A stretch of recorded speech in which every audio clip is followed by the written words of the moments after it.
Hello दोस्तों, कैसे हैं आप सब। उम्मीद करते हैं आप सब बहुत अच्छे होंगे। तो आप सभी लोगों का मेरे यूट्यूब चैनल पर बहुत बहुत बहुत स्वागत है। तो आप सब कैसे हैं।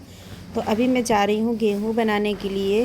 गेहूँ मैंने 2 दिन मतलब कल ही धुलकर डाल दिया था, क्योंकि यहाँ 2-3 दिन से धूप नहीं निकल रही थी। धूप थी पर बहुत थोड़ी थोड़ी थी, तो डर लगता था बारिश ना होने लगे, इसलिए कल थोड़ा धूप मुझे दिखी तो मैंने कल ही धो लिया था। 10-15 किलो गेहूँ था, ज़्यादा नहीं था, तो जल्दी सूख गया था। मैंने बिल्कुल पतला करके फैला दिया था, तो अच्छे से ये सूख गया था।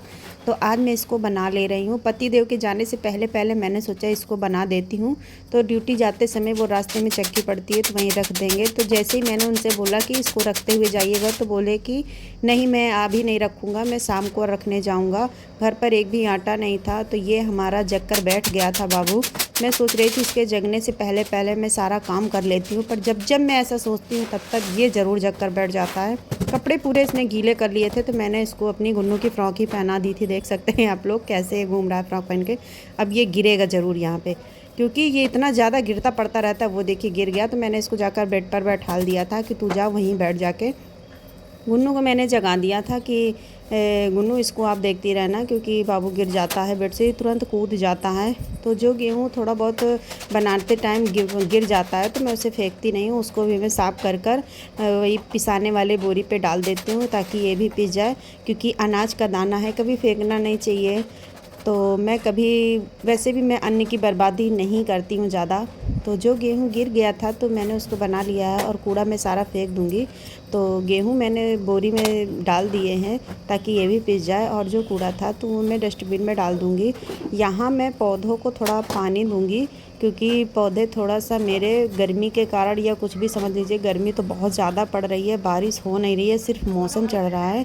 तो कल रात में मैंने केलों को छिकला पानी में डाल दिया था, जिससे केला का अर्क उसमें उतर आए। तो मैं इसको पौधों में देती हूँ, इससे पौधे बहुत अच्छे रहते हैं, इसमें कीड़े वगैरह नहीं लगते हैं पौधों में। तो आप लोग भी डालकर देखिएगा, इससे पौधे की ग्रोथ भी अच्छी होती है, पौधे भी अच्छे बिल्कुल हरे भरे रहते हैं। तो मैं ये पानी अक्सर, मैं केले के छिकले हैं, आलू के छिकले हैं, मैं भिगोकर रात में रख देती हूँ। तो कपड़े मेरे यहाँ धुलने के लिए हो गए थे। कपड़े मेरे समझिए एक दिन में इतना कपड़ा होता है, तो मैं डेली तो मशीन से नहीं धुलती हूँ, क्योंकि डेली मशीन से कपड़े धुलने में कपड़े ख़राब हो जाते हैं। मैं हफ्ते में सिर्फ 2 बार ही कपड़े मशीन में धुलती हूँ, ऐसे मैं हाथ से धुल कर डाल लेती हूँ। तो मैंने सारे कपड़े उसमें डाल दिए हैं, क्योंकि आज काम ज़्यादा था, तो मैंने सोचा कि इसी में धुलकर डाल देती हूँ। जब तक कपड़े धुलेंगे तब तक मैं अपना सारा काम कर लूँगी। तो यहाँ मुझे कुछ डिब्बे दिख गए थे, क्योंकि मैं थोड़ा सा कुछ बना रही थी, मतलब घर के डेकोरेट का सामान बना रही थी। मेरी बेटी बोली कि मम्मा जितने खाली डिब्बे हैं इनसे कुछ आप बनाकर मुझे दिखाओ। तो मैं बना रही थी, मैं बनाकर भी दिखाऊंगी। तब तक मैं सोची कि कमरा की साफ़ सफाई कर ली जाती है। यहाँ का चादर वगैरह भी मुझे चेंज करना था। मैं एक चादर 2 दिन से ज़्यादा नहीं यूज़ करती हूँ, क्योंकि बाबू छोटा है तो वो सूसू वगैरह कर देता है, तो बदबू करने लगता है। तो मैंने वो चादर हटा दिया था, ताकि मैं यहाँ मतलब धुला हुआ चादर डाल सकूँ। तो दोनों बच्चे भी मेरे इसी रूम में बैठे हुए थे, तो मैं ये देखिए ये चादर को हटाकर धुलने के लिए रख दूँगी, और मैं अब इसमें धुला हुआ चादर डालूँगी। मैं पन्नी हमेशा अपने बेड पर डाल कर रखती हूँ, क्योंकि छोटा बाबू है तो वो सूसू वगैरह करता रहता है, ताकि गद्दों में उसका सूसू ना जाए, नहीं गद्दे ख़राब हो जाते। वैसे गद्दों में भी पन्नी चढ़ी अंदर से, पर फिर भी मैं डाल कर रखती हूँ कि मान लीजिए पन्नी फट वट गई हो तो कम से कम अंदर ना जाए। जिसके जिसके घर में भी छोटे बच्चे होंगे तो हर माएँ ऐसा करती होंगी, उसमें कोई छुपाने वाली बात नहीं है भाई। मैं तो डाल कर रखती हूँ, मैं इसीलिए कुछ छुपा नहीं रही हूँ, आप लोगों को दिखा रही हूँ कि मैं तो पन्नी डाल कर रखती हूँ कि नीचे उसमें न जाए, गद्दे ना ख़राब हो। चादर हाँ मैं हर 2 दिन में चेंज करती हूँ, क्योंकि साफ़ सफाई करना बच्चों के लिए भी, सेहत के लिए अच्छा होता है। नहीं बच्चों में इन्फेक्शन वगैरह हो जाता है तो वो भी बीमार पड़ने लगते। ये चादर मैं लगाकर इधर रखती हूँ, क्योंकि यहाँ थोड़ा सा स्पेस है, तो मेरा बाबू सब नीचे सामान फेंक देता है। नीचे फेंक देता है तो मुझे निकालने में बहुत ज़्यादा दिक्कत होती है, क्योंकि बेड में नीचे ज़्यादा जगह नहीं होती है घुसने की। तो मेरा कमरा तो हो गया है साफ़। अब मैं इसमें निरमा वगैरह डाल करके, पानी में भर ली थी, निरमा डाल करके अब इसको चला दूँगी।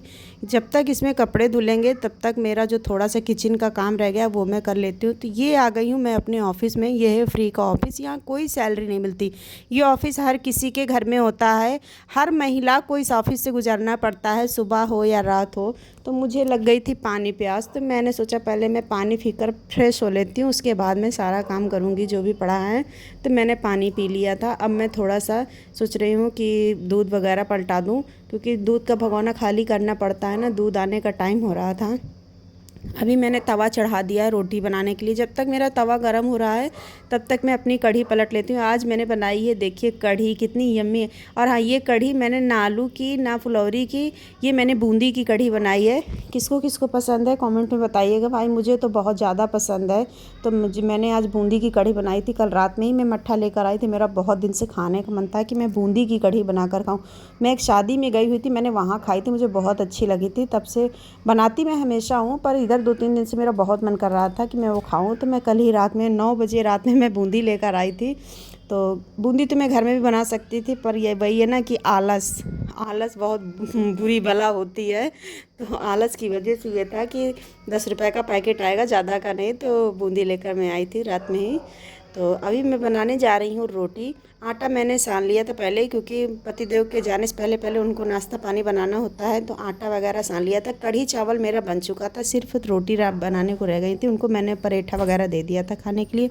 रोटी मैं बना करके उसके बाद जो थोड़ा बर्तन वगैरह पड़े हैं वो धुलूँगी।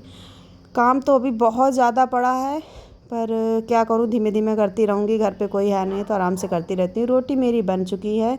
और ये जो बॉटल है ना, मैं कभी फेंकती नहीं हूँ इस बॉटल को। इसको रख लेती हूँ, किसी ना किसी के काम आ जाती है। जैसे कोई गरीबी आ जाता है, पानी मांगने लगता है, तो मैं इसी में भरकर उसको दे देती हूँ, बोल देती हूँ ले जाओ। क्या किया जाए, बॉटल फेंकने से अच्छा है कि किसी को दे दो, किसी के काम ही आ जाए। तब तक मैं किचन अपना साफ़ कर लेती हूँ। तो मैं किचन साफ़ करने के बाद ही बर्तन वगैरह धुलूँगी। और हाँ, ये ब्लॉग को मैं ज़्यादा बड़ा नहीं करूँगी, क्योंकि मैं पूरा ब्लॉग नहीं बना सकती हूँ, क्योंकि मेरे बाबू के रोने की आवाज़ आने लगी है। तो जिसके जिसके भी छोटे बच्चे हैं घर में, वो समझ सकता है कि वो माएँ ज़्यादा कुछ नहीं कर सकती, ना अपनी केयर कर सकती हैं। शरीर अपनी तो कर ही नहीं सकती, शरीर की बिल्कुल भी नहीं कर सकती हैं। हाँ, घर की साफ़ सफाई तो मजबूरी है, करना पड़ता है, क्योंकि बच्चे हैं छोटे, घर में हर जगह घूमते रहते हैं, हर जगह उनका हाथ लगता है। तो साफ़ सफाई का बहुत ध्यान रखें। मेरा चाहे शरीर गंदा रहे, पर मेरा घर बहुत साफ़ रहता है। घर में कोई भी गंदगी नहीं रहती है। हाँ, सामान इधर उधर हो सकता है, पर ज़मीन बिल्कुल साफ़ रहती है। तो आज का व्लॉग एंड करते हैं। Bye bye.